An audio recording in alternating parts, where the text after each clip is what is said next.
وہ میرے ایک دوست ہیں, ان کا نام ہے علی اکبر بھمن.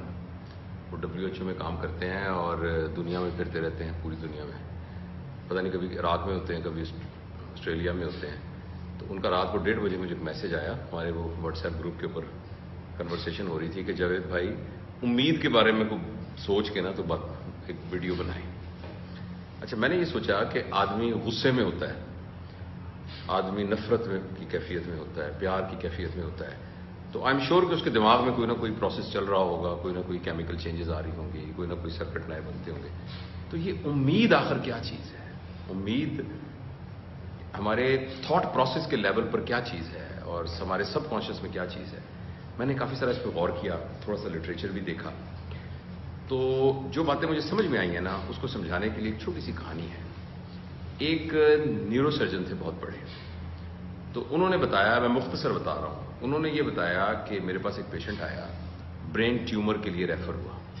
جب میں نے اس کو دیکھا تو ایک دم میں حیران رہ گیا. وہ میرا اپنا ایک جاننے والا تھا, دوست تھا, جو کہ میرے ساتھ ٹینس کھیلتا تھا. اور میں نے اس کو آج تک نہیں بتایا تھا کہ میں نیورو سرجن, کلب میں ہم اکٹھے کھیلتے تھے, وی ور ٹینس پارٹنرز. تو وہ دیکھ کے مجھے حیران ہو گیا کہ یار تم نے کبھی بتایا نہیں. تو میں نے اس کو دیکھا تو میرا ساتھ ایک تعلق بھی تھا. جب ڈائگنوز کیا تو پتہ لگا اس کا ایک برین ٹیومر ہے. خیر وہ سارے پروسیس سے گزر کے تو میں نے اس کا آپریشن کر دیا. آپریشن اس کا ٹھیک ہو گیا, ہماری دوستی اور پکی ہو گئی. جو میرا ایک پروفیشنل ریلیشن تھا وہ اپنی جگہ پہ تھا. وہ مجھے پوچھتا تھا کہ یار میں ٹھیک ہو جاؤں گا؟ تو میں نے اسے کہا ٹھیک ہو جاؤ گے. کہتا وہ کچھ عرصے کے بعد پھر اس کو دوبارہ ریکرنس ہوئی برین کے اندر. جب ریکرنس ہوئی تو پھر اس نے مجھ سے پوچھا کہ یار میں ٹھیک ہو جاؤں گا؟ تو میں نے کہا یار انشاءاللہ ٹھیک ہو جاؤ گے. نہیں انشاءاللہ تو پھر میں کہہ رہا ہوں کہ ٹھیک ہو جاؤ گے. تو انہوں نے کہا کہ ہم نے جب علاج کیا پتہ لگا تو انہوں نے کہا جی اس کی ری سرجری کرنی پڑے گی. تو وہ بڑی ٹیکنیکلی بڑی مشکل سرجری تھی, میں نے وہ سرجری بھی اس کی کر دی. تو پھر مجھے پوچھا یار مجھے سچ بتاؤ میں ٹھیک ہو جاؤں گا؟ میں نے کہا ہاں یار ہو جاؤ گے. کہتا اس کے کچھ عرصے سال 6 کے بعد اس کو پھر دوبارہ ریکرنس ہوئی اور اس کے میٹاسٹیسس جو ہیں وہ باڈی میں پھیلے اور جگہوں پر گئے. تو ہم نے یہ فیصلہ کیا کہ اس کو ریڈیو تھراپی دی جائے.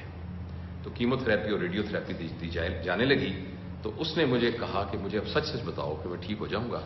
میں نے کہا یار ہمت نہیں ہارنی, وہ کوشش کرتے ہیں ہم انشاءاللہ. لیکن کہتا لیکن میرے ذہن میں یہ تھا کہ اب یہ آہستہ آہستہ نیچے ہو رہا ہے. کہنے کچھ عرصے کے بعد ہمارے آنکولوجسٹ نے کہا کہ اب اس کو کچھ نہیں ہو سکتا. اس کے اسفنٹر پرابلم ہو گئے, پیشاب کی نالی ڈالنی پڑ گئی, اور مسائل, اسپیچ کا مسئلہ ہونا شروع ہو گیا.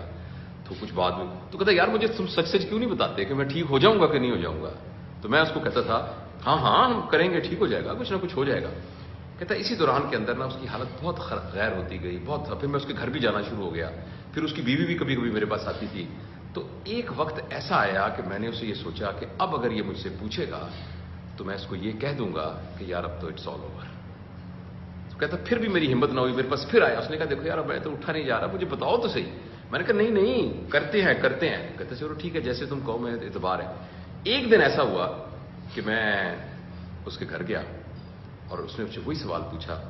تو میں نے اسے کہا کہ دیکھ ہم اس فائٹ کو کرتے رہے ہیں, لیکن تم سمجھدار آدمی ہو, سب کچھ دنیا سے جانا ہے, تو میرا خیال ہے کہ اب نا یہ کافی مشکل ہے اس کا ٹھیک ہونا. تو اس نے کہا اچھا کوئی بات نہیں, thank you for letting me know the truth. کہتا میں گھر آ گیا مگر میری طبیعت اتنی بوجھل تھی, میں کھانا کھا کے لیٹنے لگا تو میری پھر طبیعت بڑی بوجھل تھی. تو میں نے ایسی دوبارہ اس کو تسلی دینے کے لیے فون کیا. تو میں نے اس کی بیوی نے فون اٹھایا. تو میں نے کہا میری سے بات کرو. اس نے کہا تو آپ کے جانے کے 5 منٹ کے بعد مر گیا, فوت ہو گیا.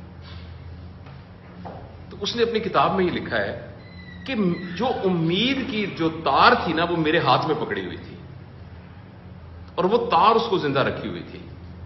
اور جب تک میں اس کو کہتا رہا کچھ نہیں ہوتا, تو اس کی اندر کی انرجیز جو تھیں وہ اتنی اسٹرانگ تھیں کہ وہ اس کے پورے میٹابولزم کو اور اس کے سسٹم کو کھینچتی رہی باوجود اس کی بیماری کے. جو ہی میں نے وہ تار کاٹی امید کی تو اندر سے کوئی کنیکشن کٹا اور اس کے 15 منٹ کے بعد وہ فوت ہو گیا. بیمار تو وہ تھا ہی خیر.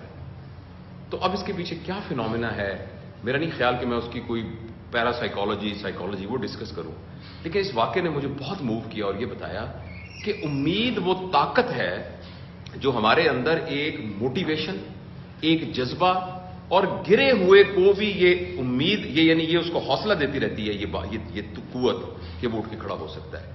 تو اس لیے ہمیں اپنے لیے بھی اور اپنے پورے انوائرمنٹ کے اندر امید کو کبھی لوز نہیں کرنا چاہیے.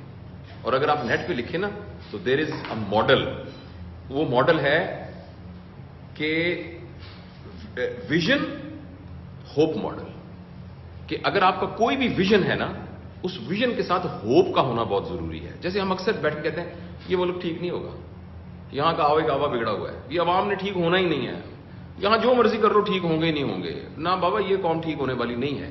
تو یہ تو بنیادی طور پر یہ کہنا ہے کہ ہمیں کوئی امید نہیں ہے. اور جب ہم کہتے ہیں ہمیں کوئی امید نہیں ہے تو ہم بنیادی طور پر وہ رسی کاٹ دیتے ہیں کہ جس کی بنیاد کے اوپر ساری کی ساری وہ کھڑی ہوتی ہے, پوری کی پوری ایک جو اسٹرکچر کھڑا ہوا ہوتا ہے. تو اس لیے میرے خیال میں امید یہ ہے, امید وہ طاقت ہے, اور ہمیں ہر وقت ریئلسٹک ضرور ہونا چاہیے مگر پر امید ہونا چاہیے. Thank you.